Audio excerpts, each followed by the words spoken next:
Hello guys, മഹാലക്ഷ്മിയിൽ നമ്മളെ ഞെട്ടിക്കുന്ന രംഗങ്ങൾ തന്നെയാണ് കൂട്ടുകാരെ ഇനി വരാൻ പോകുന്നത് കേട്ടോ.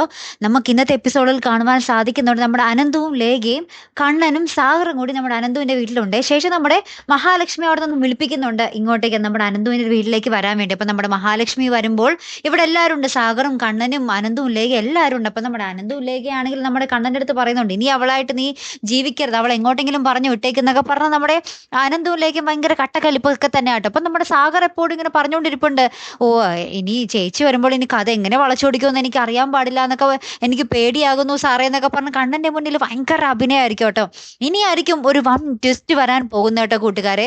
നമ്മുടെ നേരത്തെ അനന്തവും ലേഖയും കൂടി നമ്മുടെ മഹാലക്ഷ്മിയുടെ ക്യാബിനിൽ വന്നിട്ടുള്ളത് നിങ്ങൾ ഇതിക്ക് മുമ്പത്തെ ഒരു എപ്പിസോഡിൽ കണ്ടു കാണും അല്ലേ.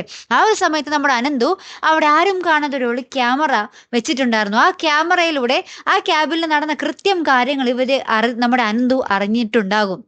പിന്നീട് നമ്മുടെ മഹാലക്ഷ്മി വരുമ്പോൾ മഹാലക്ഷ്മിയുടെ മുന്നിൽ വെച്ച് നമ്മുടെ സാഗറിനെ അടിച്ചൊതുക്കി കാരണത്തിട്ടൊക്കെ പൊട്ടിച്ച് അവിടെ നിന്നും പറഞ്ഞയക്കുന്ന രംഗങ്ങൾ തന്നെ ആയിക്കോട്ടെ കൂട്ടുകാരെ മഹാലക്ഷ്മിയിൽ വരാൻ പോകുന്നു. അപ്പൊ എന്തായാലും ഒരു ഒന്നൊന്നര രംഗങ്ങൾ തന്നെ ആയിരിക്കോട്ടോ. എന്തായാലും കാത്തിരുന്ന് തന്നെ കാണുമ്പോൾ അടുത്തൊരു വീഡിയോ വരുന്നത് വരയ്ക്കും. Good bye.